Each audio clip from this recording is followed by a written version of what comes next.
Good morning. Good morning. If you'd like to stand, we'll sing our call to worship. Oh, I gotta find it though. I almost played the wrong one. Okay. Oh.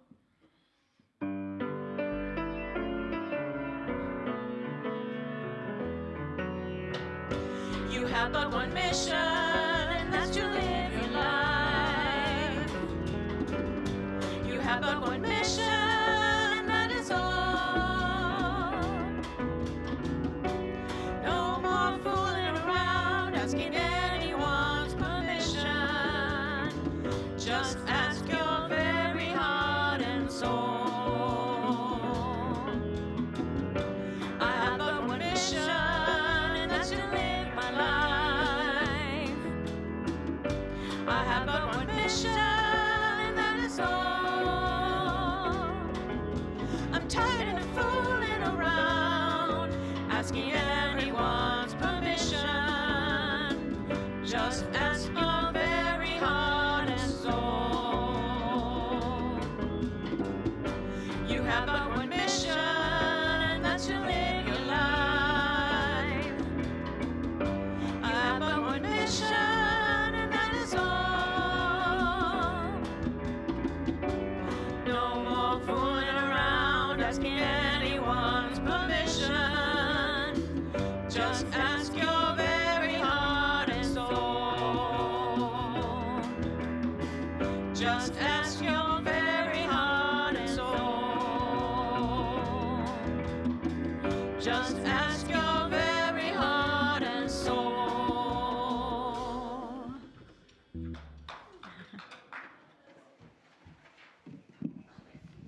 Good morning. Welcome to Unity of Traverse City, and a special welcome to anyone watching us on our YouTube channel this morning. We're really happy you're here. On behalf of the whole Unity volunteer team, we're glad you're here to join us.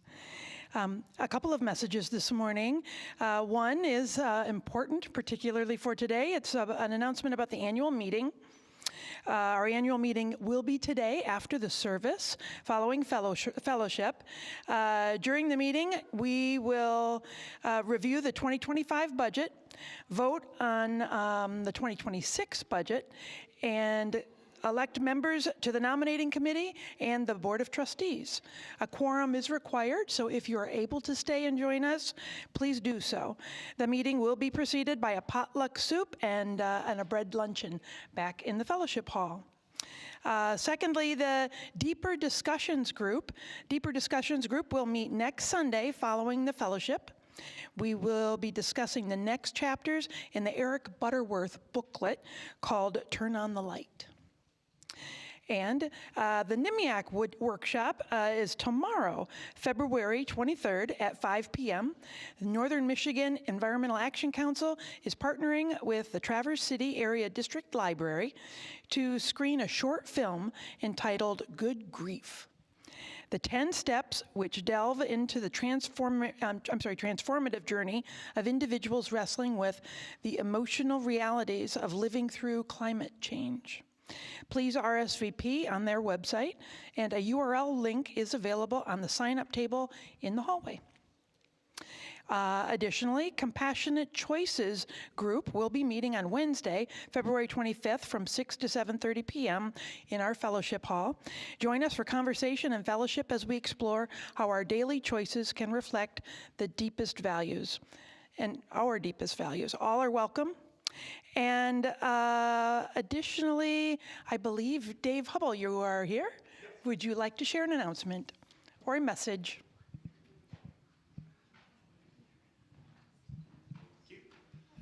Hello. As many of you know, I took on the duty of doing the plow work this season, and the old Tahoe, the transmission went out, and some people got together and collaborated and started a fundraiser for us, and was able to raise like 2/3 of the amount for the cost of the whole repair. And I just wanted to personally thank everybody who was involved in that, and I sure appreciate all of the consideration there. So thank you so much. I just wanted to personally thank everybody. Thank you. Thank you. Thanks for all the work that you do. And Marianne. Oh, sorry. Oh, yes, our statement first. Let's see, our statement of unity. The affirmation is on the screens. Please let's speak that together. Centered in divine wisdom, I trust the whispers of truth. Sorry, Marianne.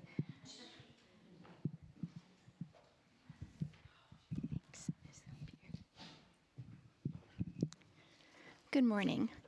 So today is our Earth Care Sunday, where we read our covenant and take a moment to feel grateful for this beautiful habitat we have here in northern Michigan. I know there's some disappointment about the return of all the snow, but it's just so beautiful. And so we are surrounded by this natural beauty, and may we just feel grateful for this beautiful place we call home. And may this gratitude deepen our commitment to the care of Mother Earth and all her inhabitants as we read our covenant together. Together, our consciousness reveals that all of creation is connected as one. As a people of faith, we commit to a renewed reverence for life and respect for the interdependent web of all existence. We envision a world where all beings are assured a secure and meaningful life that is ecologically responsible and sustainable.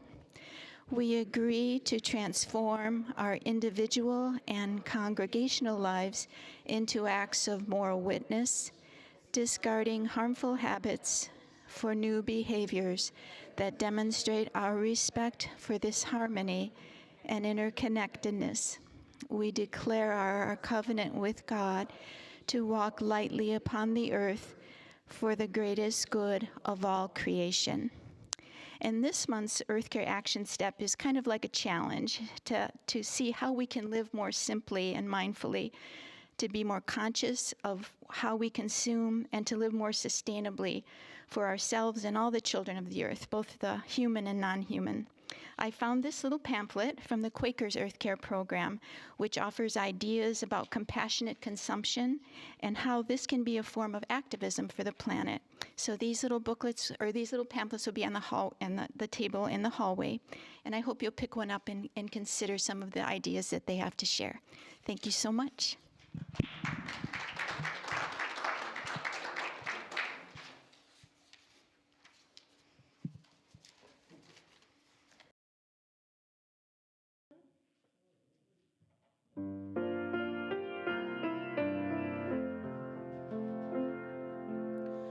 Our thoughts are prayers, and we are always praying. Our thoughts are prayers. Be careful what you're saying. Seek a higher consciousness, a state of peacefulness, and know that God is always there. And every thought becomes a prayer.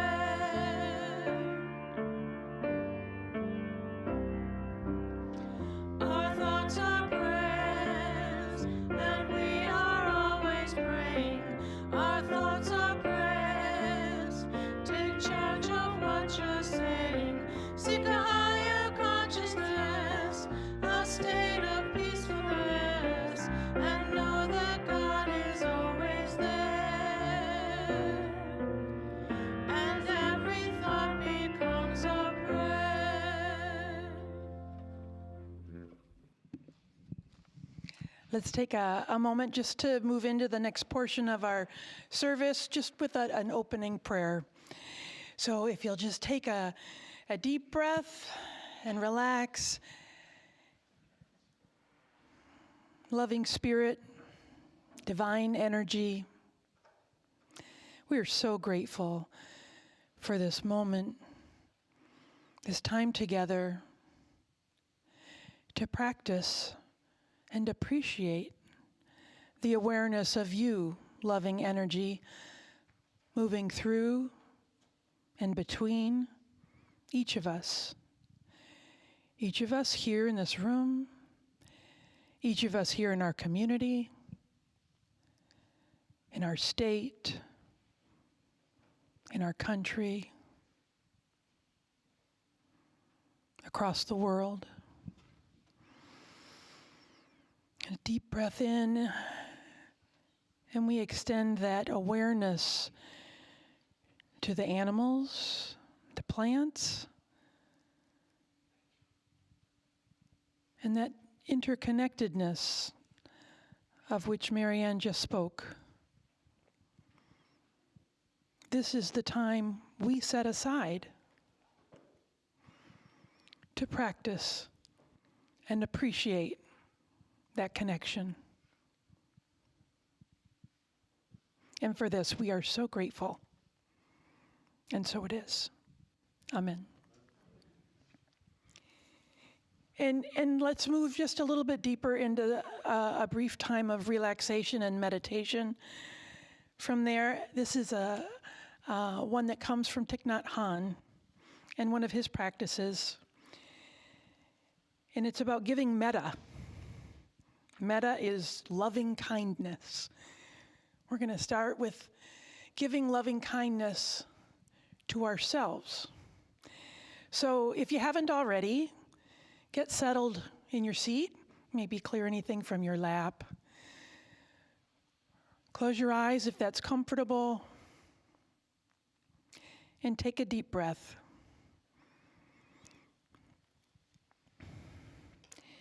Take in another deep breath and relax as you exhale. And bring your awareness to the center of your chest, the area of your heart.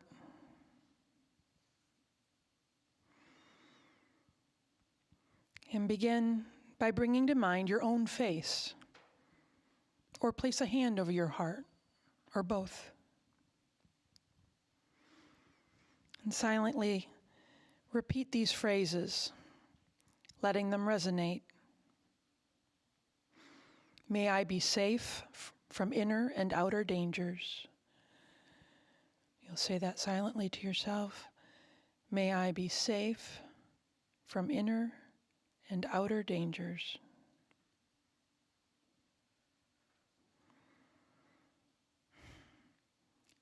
May I be happy and peaceful.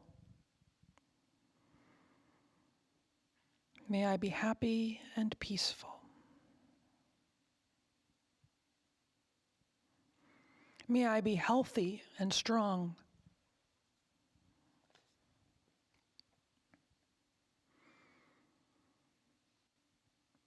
May I live with ease.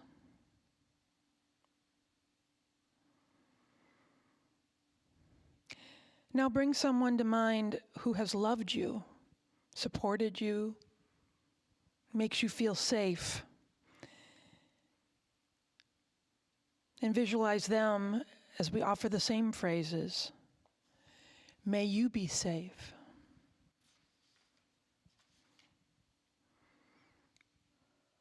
May you be happy. May you be healthy. May you live with ease.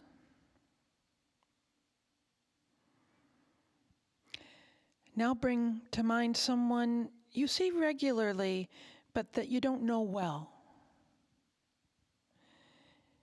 Maybe a neighbor, cashier, someone at the coffee shop. Recognize that they are a human being who wishes to be happy, just like you. Offer them these phrases. May you be safe. May you be happy. May you be healthy. May you live with ease. Now bring to mind someone with whom you have a little bit of tension or conflict, Not great, but just a little bit, just something a little uncomfortable.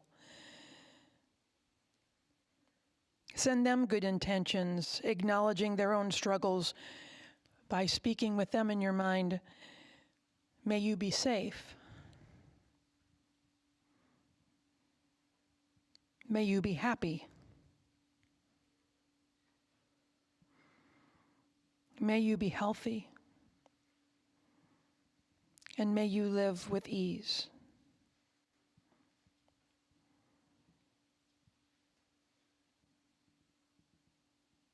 Now expand your awareness to your neighborhood, your city, your country, and the whole world. As you offer the phrases to everyone without exception. May all beings be safe. May all beings be happy. May all beings be healthy. May all beings be with ease.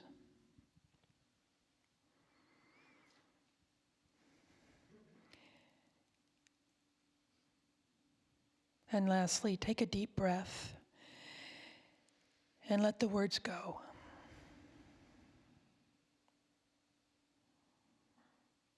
Notice any sensations of feeling of warmth or spaciousness or calm in your heart center.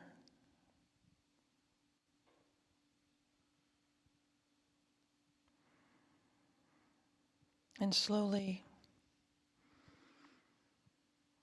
come back to this space as you're ready.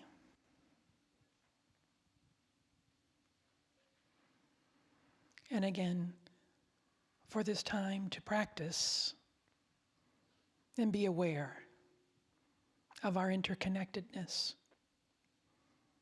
We are grateful. And so it is.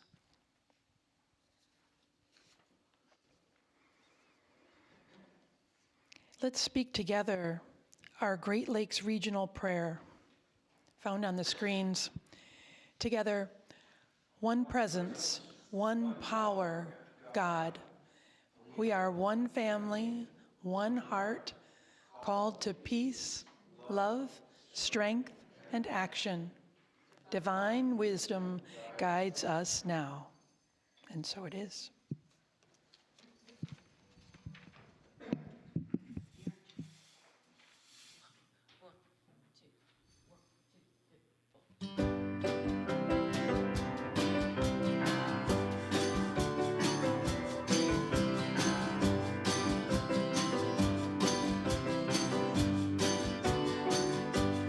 Take these chains that bind me up, throw them out and give them up.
Thank you, music team. All right, and to our speaker this morning, Bob White, thank you so much for being here. Oh, I got the same. Yep.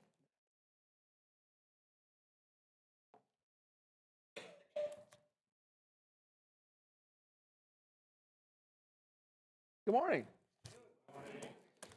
It's nice to be here on this wonderful snowy day.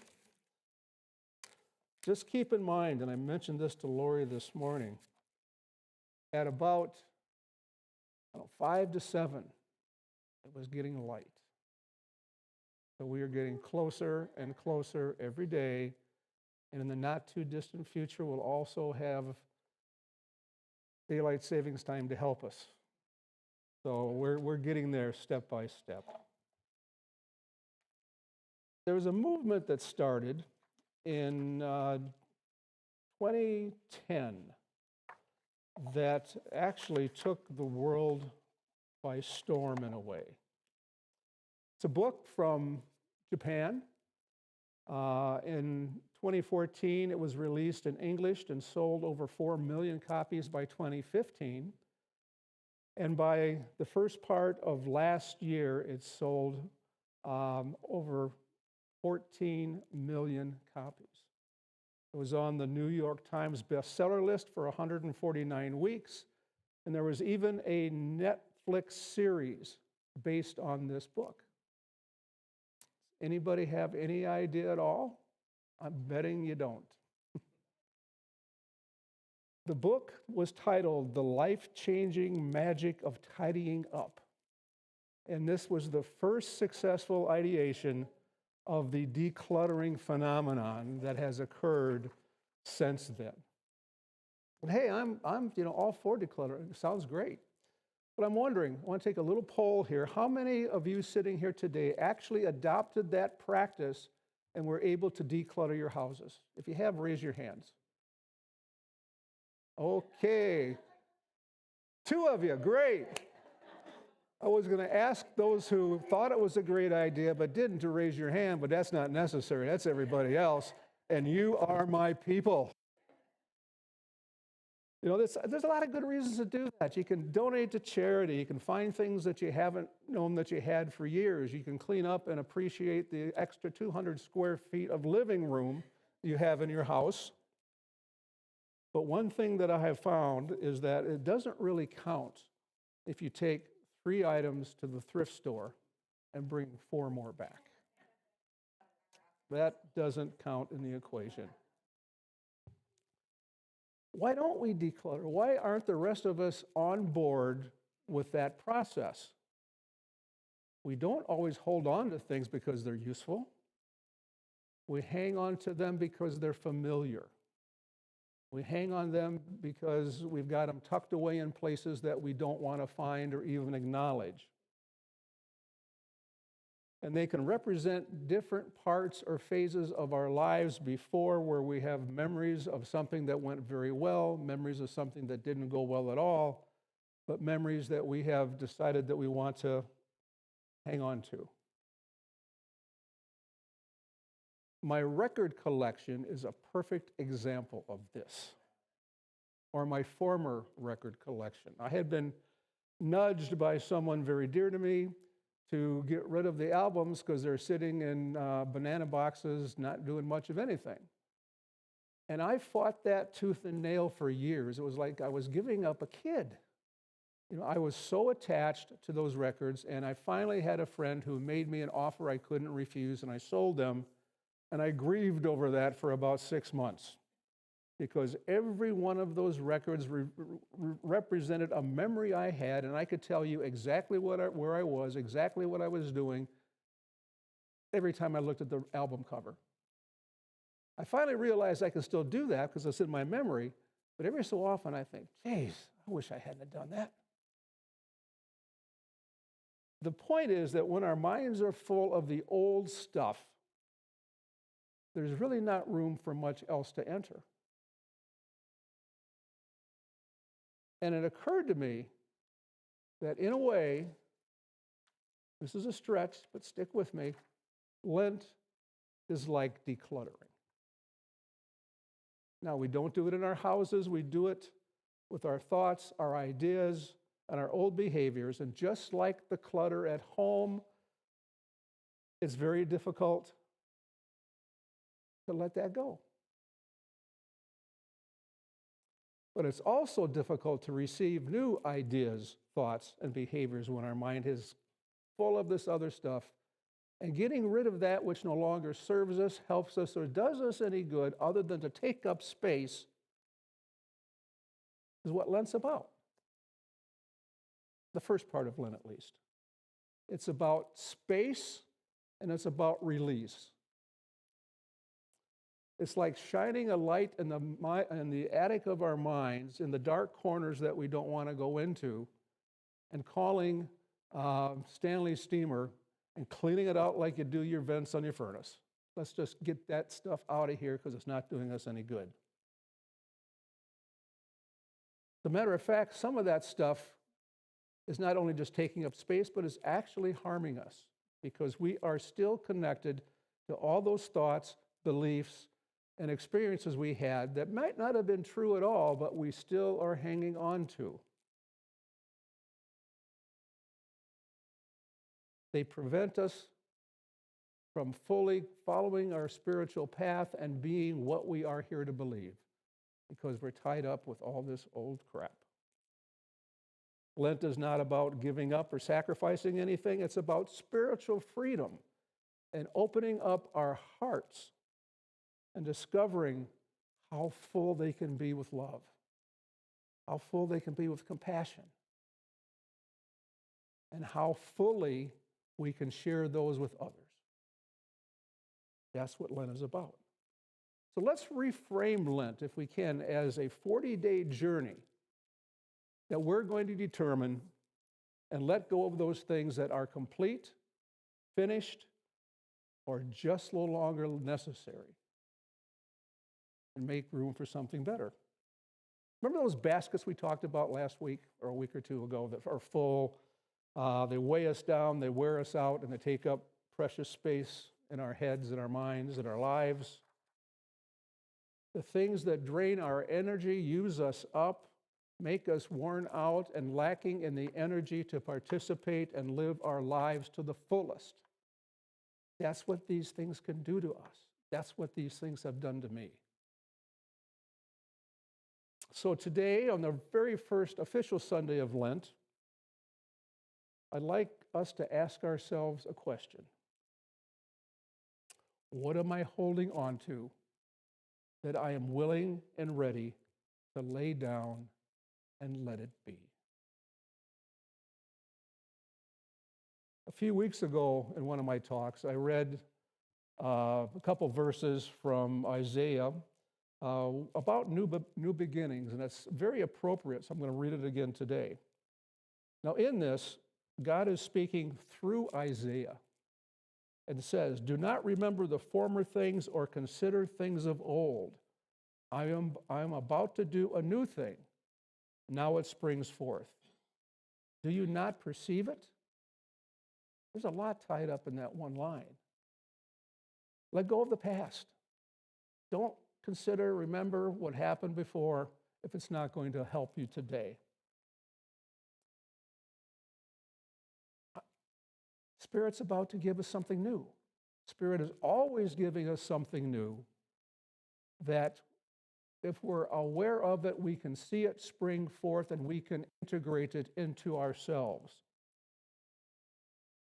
It's not about something happening externally to help. It's about becoming aware of a higher level of consciousness within us and living from that spot. Spirit is always doing something new in us, giving us insight, healings, providing us with possibilities.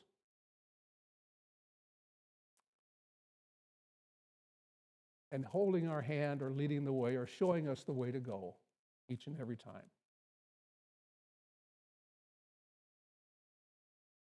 Another example is Paul, who's speaking to the I always get tied up, Philippians. In chapter 3, he's talking about Hang on. Sorry about that. I need the quote. There it is. Talking about his own spiritual journey.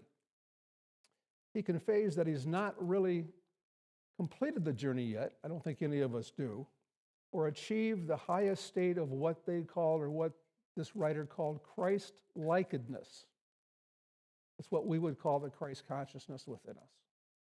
And Paul says, I do not consider that I have made it my own. I haven't finished the journey.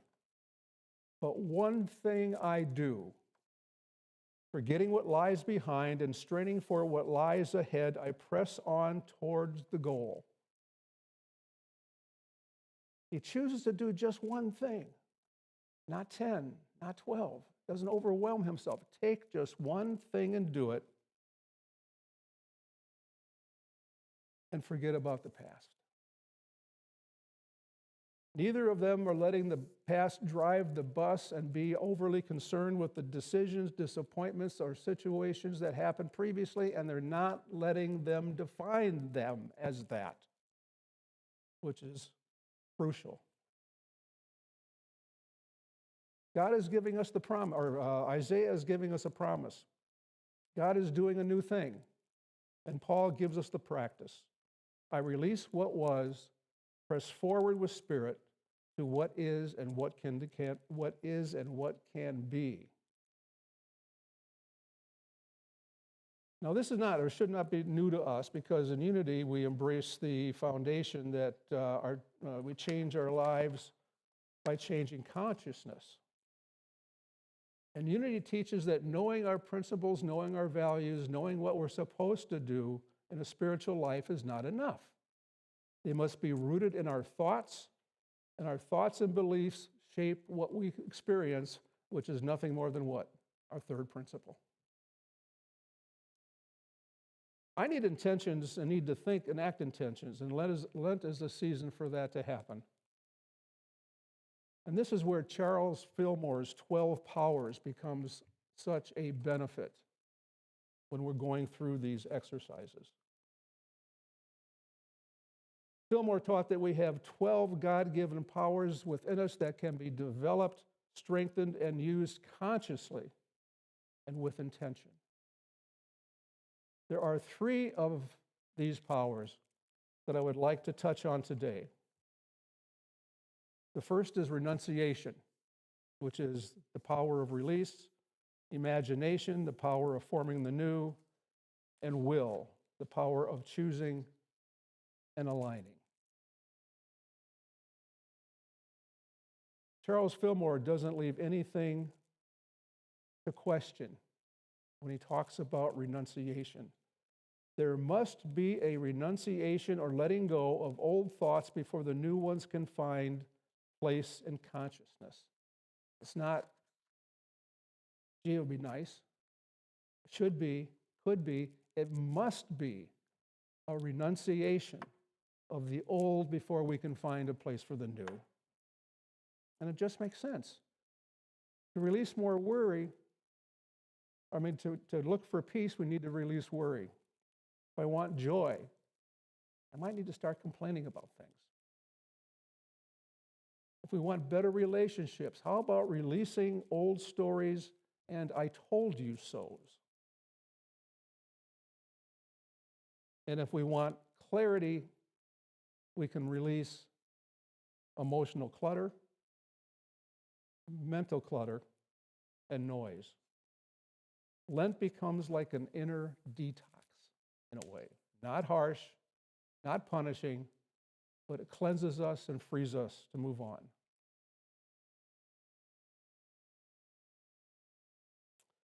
Renunciation is not about attacking ourselves, blaming ourselves for what happened. It is about self-honesty. And there's a great verse in Hebrews that says, let us lay aside every weight and let us run with perseverance the race that is set before us. What's set before us is set there by Spirit. Once we get rid of things, we're led. We're led. The path is shown to us that it's up to us to do the work to be on that path. But we can lighten our load, not with force, not with drama, just by saying, Enough. Enough. We can acknowledge this is a journey, not a one and done event. And over the 40 days, we can ask ourselves, what am I willing to lay aside today? The second is the power of imagination, making room for the new thing. And Charles Fillmore makes it very clear that imagination is not what a lot of people think it is. It's not daydreaming, it's not fantasy, it's not wishful thinking. It is a spiritual power crucial to our living and being who we are supposed to be in this form. He wrote, every form and shape originated in the imagination. It is through imagination that the formless takes form. That sounds an awful lot to me about our thoughts become things. What we think is what we experience. Think of your imagination as your mind's poster board and put all of the things on that board that you would like to be or you would like to become, or all of the things you can do for other people, all of the service you can provide, everything that you would possibly imagine that you would like to be, put on that board. And when we see ourselves in those pictures in our mind, we will see those things as what we experience in our lives. And I can swear by that. Because for years, I was thinking with all the negative thoughts, all of the fear, and everything else, and that's what I experienced. I might have been thinking, well, Jesus, I can't do anything different. I've done all I can. But that's not true. It started with a connection to Spirit that I had never had before.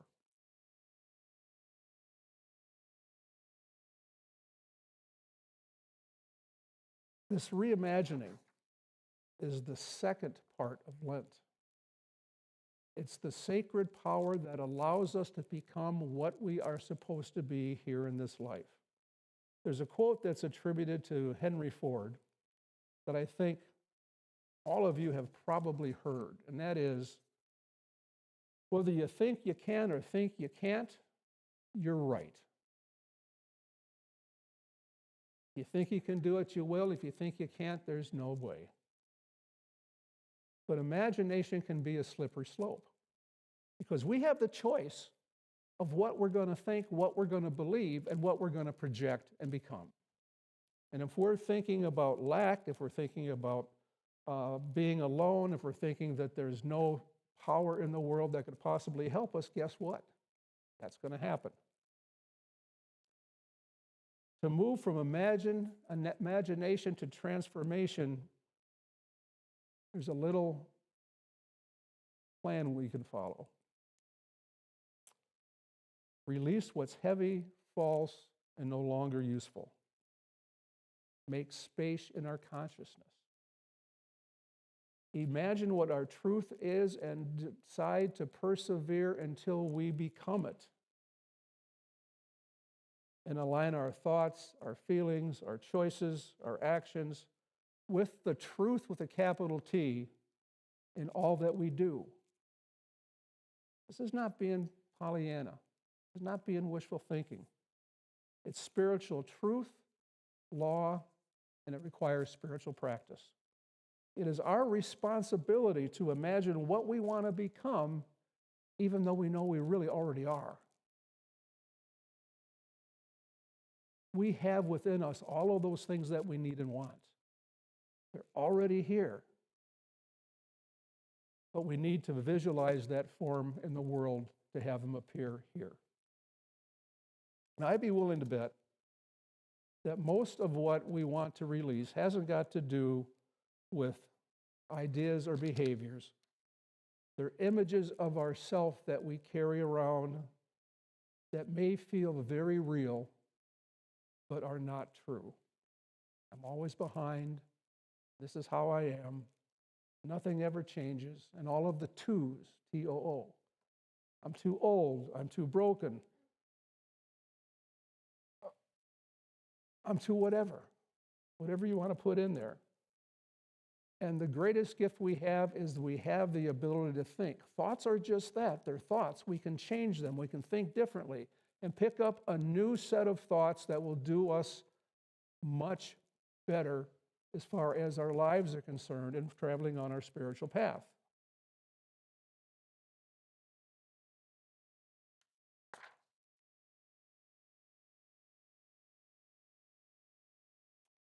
I mentioned a little bit about some of the struggles I've had in previous talks. And I'm not going to go into those today, but I am going to say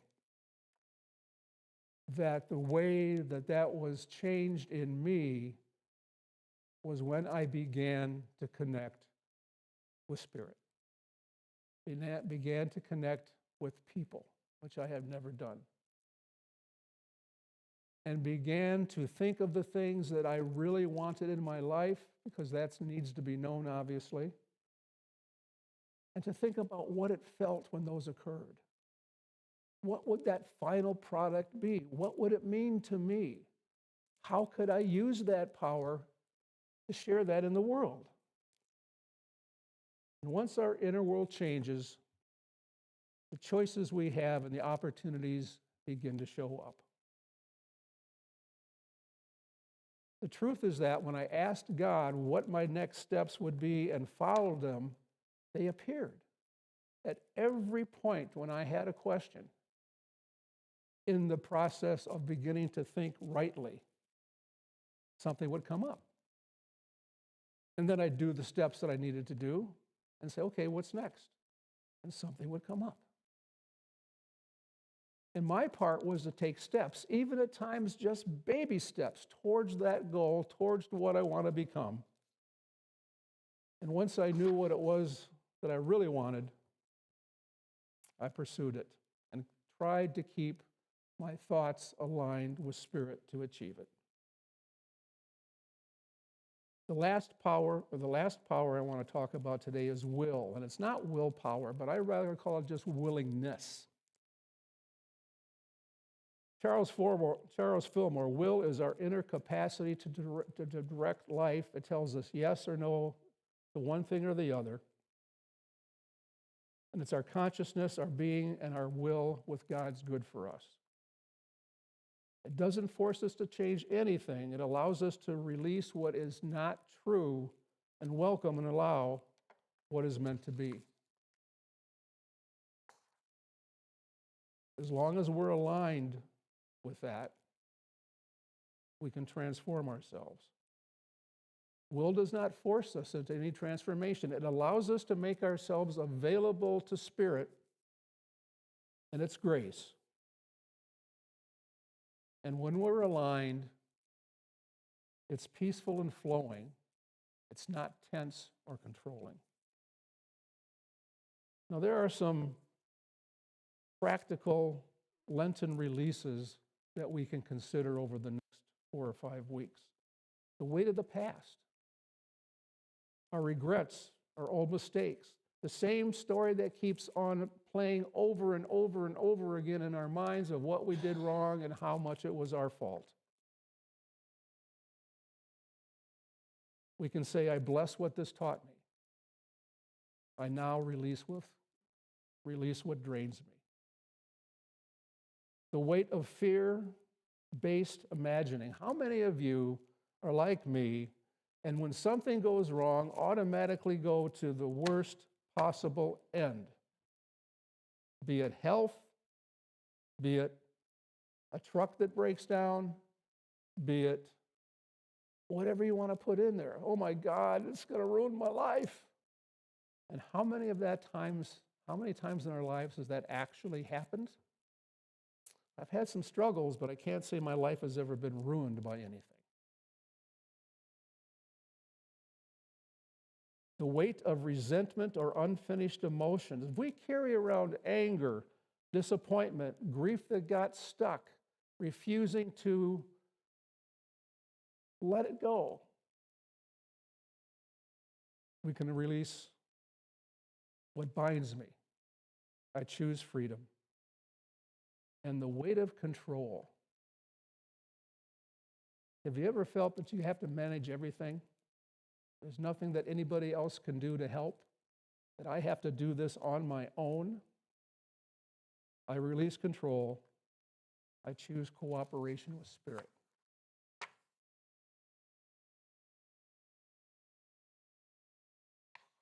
I'm getting to like these little practices during the service, so I have another one today I'd like us to do. First of all, just take another deep breath. We're going to be nice and breathy today when we're done. Take a deep breath and just relax into your chair. Slow breath in and a slow breath out. Again, in and out.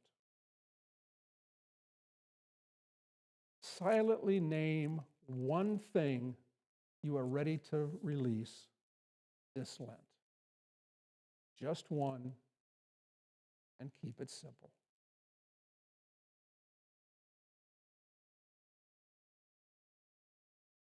Take another breath. And as you exhale, say silently, I release what is complete.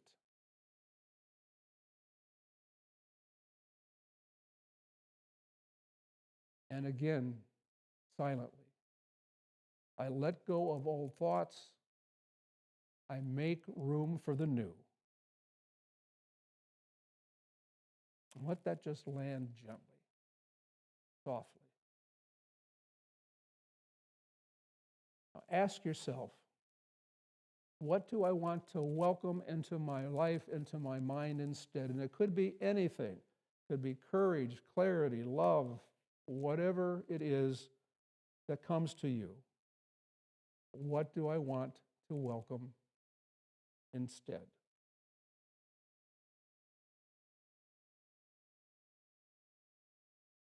Picture your life evolving now with that quality that you just picked active in you. What does it look like? What does it feel like? What can it help you be? It's not forced. It's not perfect. It's just present.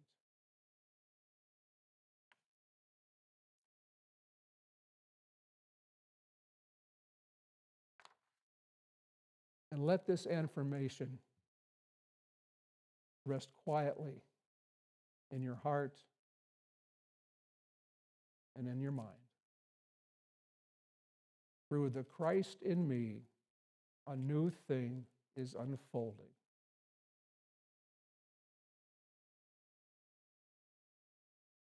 The last step is just to put put your hand over your heart one more time. And consider these words. Divine presence, I release what no longer serves. I welcome your renewing life. Guide me in this Lenten journey of release and renewal. Amen. And I have another weekly suggestion for you. Was anybody more transparent last week? Talked about transparency, and we were going to take a look at one or two ways that we could do that. I hope you did, and if you don't, well, there's always still time. There's no test afterwards. Once a day, whenever it's convenient for you, ask yourself, what am I gripping and holding on to right now? What would it feel like? What would it be like just to gently set it aside so you're not gripping it any longer and it's not rattling you? What am I willing to imagine instead? What would feed what that other thing was not doing? And then speak this.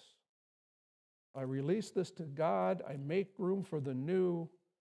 I choose the thought that serves life.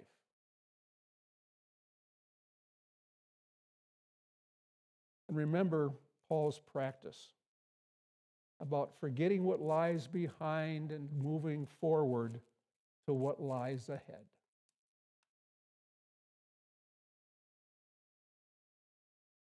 So this is what I hope are the takeaways from today. Lent is not about proving ourselves. Lent is about freeing ourselves. It's Isaiah saying, I'm about to do a new thing. It's Paul saying, forget what lies behind, press on. And it's Hebrews, lay aside every weight.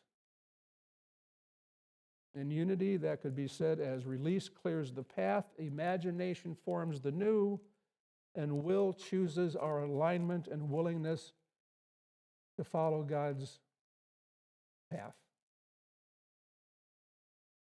To close, I have a short 4-phrase affirmation that I would like us to say together. I'll say it first, then all of us, please. Today I lay aside the weight. Today I lay aside the weight. Today I release what is complete. Today what is complete. Today I make room for the new. Today I make room for the new. And today I reimagine my life with God. Today I reimagine my life with God. My hope is that somewhere this week you'll have a chance to release, you'll have a chance to reimagine, you'll have a chance to align your will with the will that God has for us, and you can start to take some of those baby steps that will get you to where you want to be. Have a good first week of Lent, and thank you.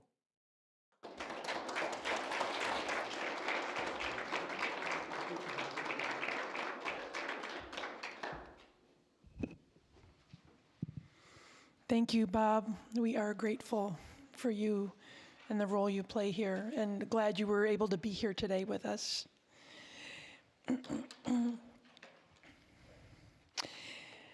This is now our time of offering, and it's a time to share our financial gifts with our ministry.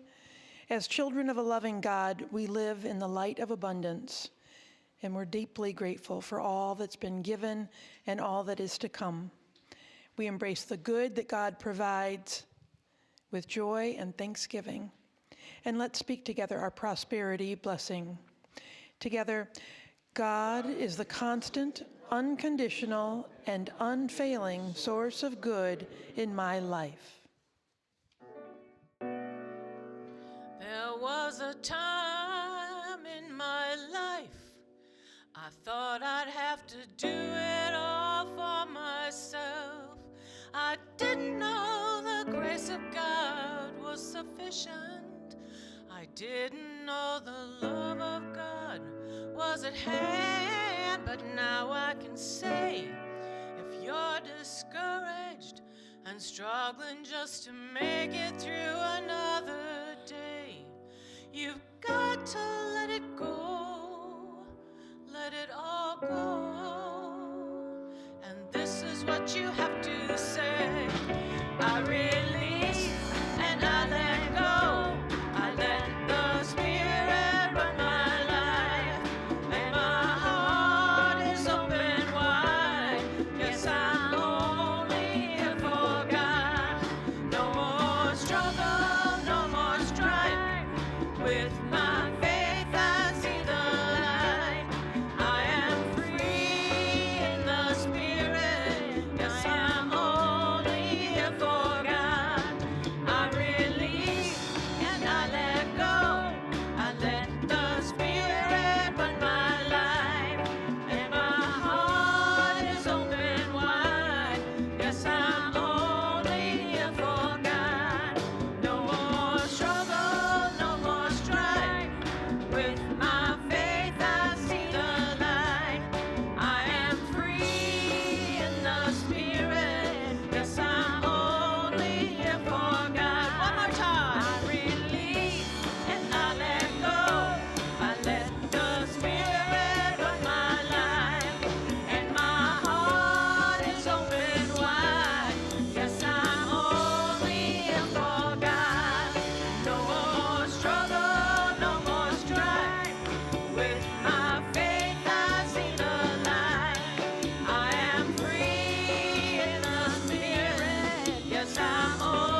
Wow.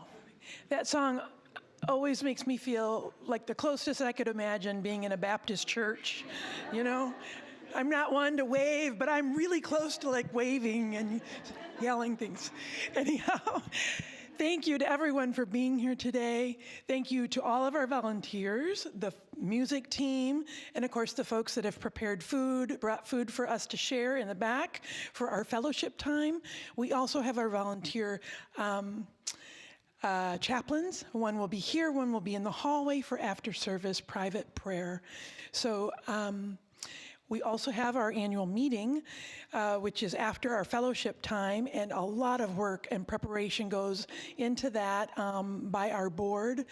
So we're grateful for all of that as well. And if you can stay and contribute to that quorum this afternoon, we would really appreciate it. And it's an opportunity to share your input in how we move forward as a congregation and as a ministry. So please join us in doing that. Let's take this time now to get in a circle for our closing prayer. I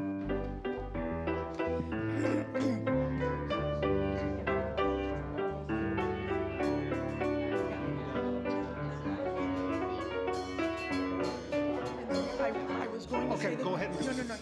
No. Sure. You can do the rest. I don't want to steal your thunder. No.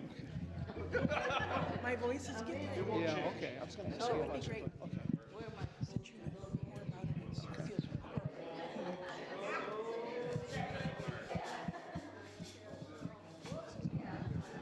We can do this.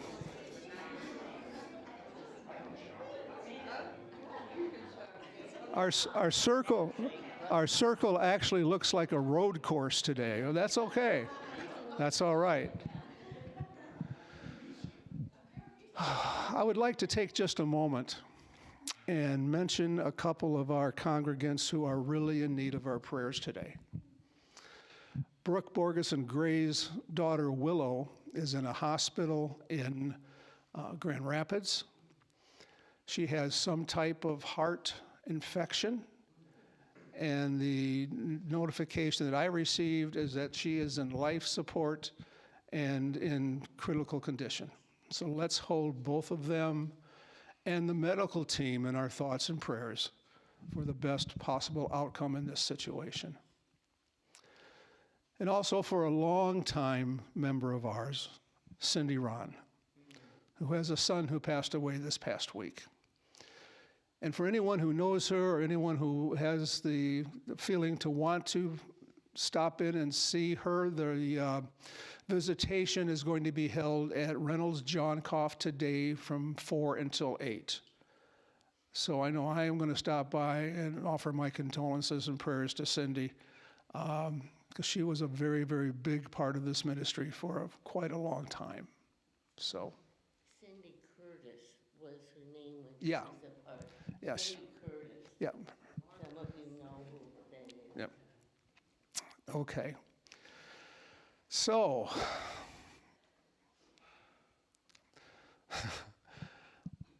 just take a breath. And again, connect with one another, knowing that Spirit is in us, among us, and around us as a group, individually, and as a planet. At this time, think of someone you know who is in need,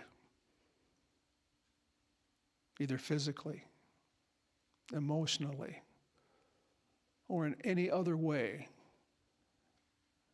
that could benefit from our prayers. If you like to, you can whisper or say their word into the circle, or just hold them silently in your mind.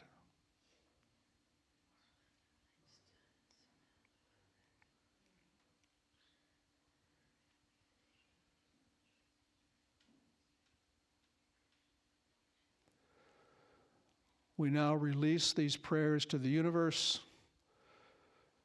knowing that whoever needs to hear them today will. And God's grace is available to help them on their journey. And let's conclude now with our prayer for protection, which is on the screens together.